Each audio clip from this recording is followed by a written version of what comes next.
Fala galera, bem-vindos a mais um Occultcast. Eu sou o Gigim, do portal imperiumfortuna.com e atosnegros.com.br, e hoje vamos começar o ano de 2023 falando sobre um dos temas mais procurados, e mais famosos, desse podcast, que é a nossa querida Goetia. Porém, não vamos começar falando já de rituais.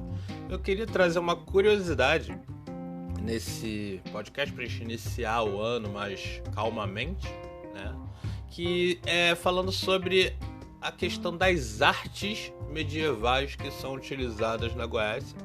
Eu estava vendo um canal de história, Brasão de Armas. Inclusive eu aconselho muito esse canal, o cara manda muito bem. E ele estava mostrando algumas artes medievais meio sacaneadas, que hoje em dia, quando você vê, você morreria de rir, Mas aí veio uma questão que eu achei muito interessante, que era uma descrição de três principais artes, que era o que era uma tartaruga, o que era um hipopótamo e o que era um avestruz. Como eles não sabiam exatamente como aquilo era, eles ouviam as descrições, certo? De pessoas que teoricamente viram o animal. Então eles pintavam da forma que eles achavam que seria. E mano, os resultados são hilários. Então eu aconselho muito que vocês procurem Brasão de Armas e vejam lá as artes medievais. E aí isso me trouxe uma questão muito interessante, que as pessoas elas tendem a acreditar em duas coisas que eu não sou muito a favor. Quando a gente fala de magia, principalmente Goetia, etc., que é a mitologia, no geral, e as artes medievais, as artes antigas, as artes tribais. As pessoas elas tendem a utilizar isso como uma referência, certo? Para tentar, julgar se algo é real ou não, certo?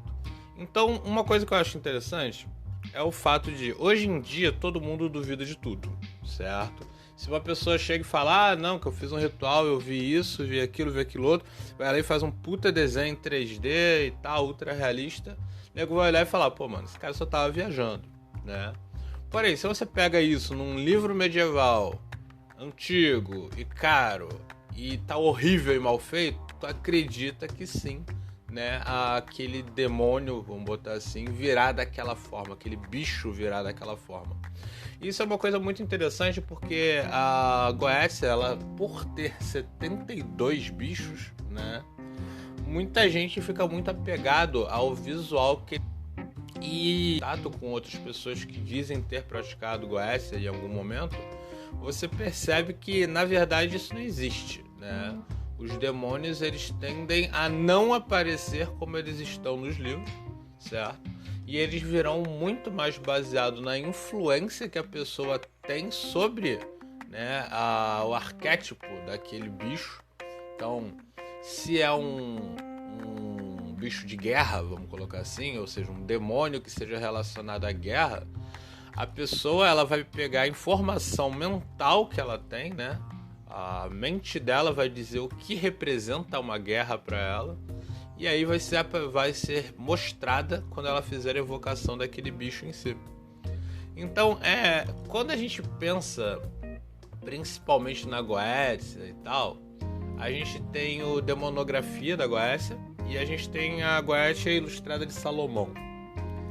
Cara, o mais conhecido e o que mais deu origem a vários outros livros de arte sobre Goétia e sobre demônio no geral, porque no Demonografia a gente tem alguns demônios que não estão dentro da lista dos 72, a gente vê que quase todos os livros de teurgia Goécia foram baseados no Demonografia, certo?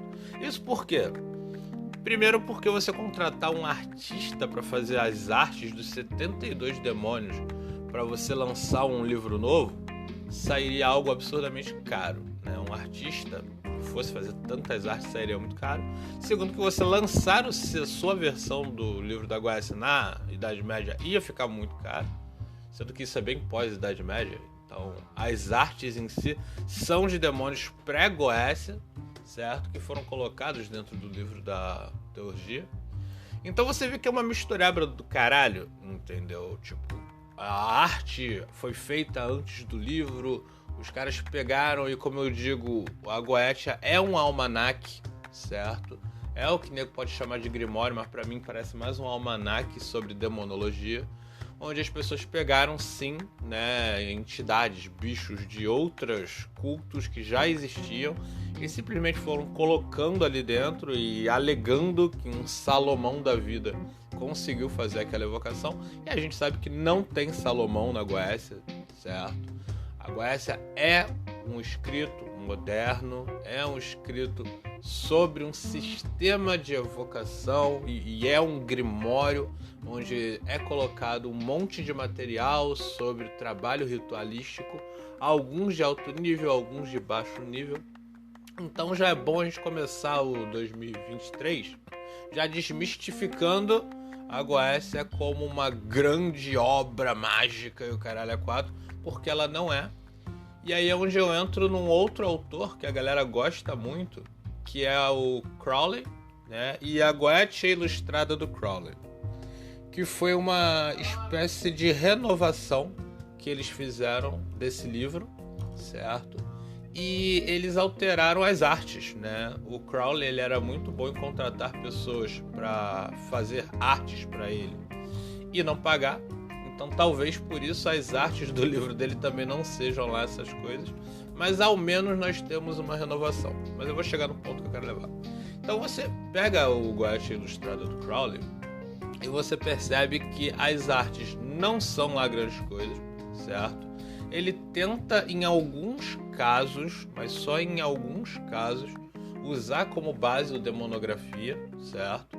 E ele falha miseravelmente, saca? Porque ele tem esse negócio meio Golden Dawn e tal, então ele tenta pegar um ritmo um pouco diferente, sacou?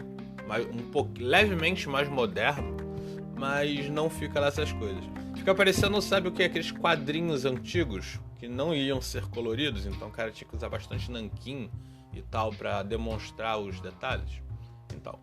E aí aquele lance, se você reparar bem, com o tempo as pessoas começaram a criar suas próprias artes. E aí a gente tem dois aspectos interessantes de quem trabalha com a Goécia em si. Que você tem o aspecto da pessoa que ela cria sua arte baseada no resultado da sua prática. E a gente tem a pessoa que ela cria a arte baseada nos livros padrão da Goécia. Então eu acesso muito um portal de artistas digitais, etc., chamado ArtStation, ou ArtStation, certo? Entrem lá e deem uma olhada, basta você escrever Goécia, você vai ver tanta coisa que os artistas no mundo inteiro fazem, porque lá é tipo um portfólio com todos os artistas do mundo colocando material lá pra galera analisar os portfólios. Então você coloca um nome qualquer de um demônio da Goécia, você vai ver tantas versões interessantes e bem feitas, que você vai olhar essas artes medievalistas e tal, e você vai falar, meu Deus do céu, é ruim demais, entendeu? E essa é uma questão interessante, porque parece que a grande graça desses livros antigos e de você gostar de material antigo é exatamente pelo fato dele ser antigo e mal feito, certo? Se vocês forem dar uma olhada, muitos autores, eles reescrevem, né, ou fazem suas adaptações de livros mais antigos, certo? Independente de qual seja o tema, se é Goetia, se é enoquiano, se é telema, etc., você percebe que eles evitam ao máximo tentar melhorar a qualidade de como os sigilos são desenhados. Eles preferem manter a arte original, que já está horrorosa, porque ela já foi copiada e recopiada com vários sistemas de cópias de duplicata que não são lá tão bons como são os de hoje em dia. Então muitos deles preferem não renovar aquele material. Então por conta disso vocês vão encontrar vários livros onde os sigilos, a qualidade deles está tipo absurdamente baixa, ao ponto de que eu ouso dizer, atrapalharia sim, né, a prática de quem está começando a testar aquele ritual, vamos botar dessa forma. Porque tá mal desenhado, cara. Então, se tá mal desenhado, muito dificilmente a pessoa vai conseguir reproduzir de forma correta. Então, a gente tem normalmente dois tipos de autor. Aquele que simplesmente coloca lá e fala é assim mesmo, e a gente vai ser raiz. E tem aquele que coloca a arte do jeito que ela é original e ele faz uma descrição de mais de 60 páginas de como desenhar de forma correta.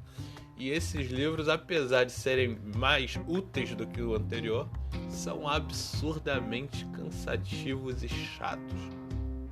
Porque o cara, ao invés de mostrar como deveria ficar, ele explica como deveria ficar. E nós já sabemos que quando uma pessoa cria uma arte baseada na descrição do que outra pessoa está falando, normalmente não vai ficar do jeito que deveria. E é isso que vocês vão ver bastante, né, nesses livros sobre demonologia e etc. São pessoas descrevendo o que elas viram nos seus rituais. E é por isso que as artes são tão malucas. E é por isso que talvez a chance de você encontrar uma entidade, um bicho tão maluco na sua frente assim, só vai acontecer se você tiver com muitos aditivos no teu sangue. Porque aquilo ali é baseado na descrição de um médium. Normalmente, esses livros sobre demonologia, enoquiana, etc., quase tudo, né, nessa época, era baseado em um médium, certo? Ele enxergava alguma coisa do lado de lá e depois ele via para o escriba e falava, olha, eu vi isso, era assim, assim, assado, ele falou isso.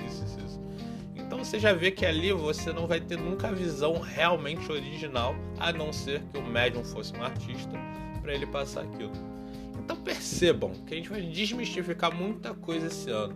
Uma das primeiras coisas é essa. Vamos parar com essa ideia de olha só, se não apareceu daquele jeito, não é o demônio que você chamou. Ele tem que aparecer igual aquele livro velho, mal desenhado e mal escrito. Esquece isso, gente.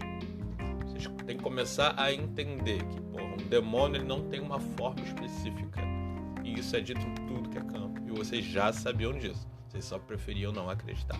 Então, já passamos os nossos 10 minutos, então eu vou parar por aqui. Lembrando que nós temos o nosso Facebook, nós temos o nosso grupo no WhatsApp, onde a gente continua os debates, etc. A gente tem o nosso Instagram também, que agora começou a movimentar novamente. E temos o nosso TikTok, certo? Da Petassum Corvos. Então, se vocês puderem, acessem lá, sigam, porque eu sei que cada um gosta de um tipo de matéria, né? E a gente tem, obviamente, o nosso Spotify e o nosso Cashbox, onde são postados os podcasts. Se você gostou, dá um like, compartilha. Se você gostou muito do nosso material, a gente tem o nosso Apoia-se, que agora bateu 1 ano. Eu agradeço muito a vocês. Graças a isso a gente conseguiu melhorar a qualidade do portal, mas ainda estamos chegando perto da nossa meta. Então, se você quiser e puder apoiar, pode começar lá. Acho que vai de R$2 a R$50. Se puder, nós agradecemos. Se não puder, curte e compartilha, que a gente agradece quase que da mesma forma. Então, valeu, galera. Por hoje é só. Até a próxima. Fortuna.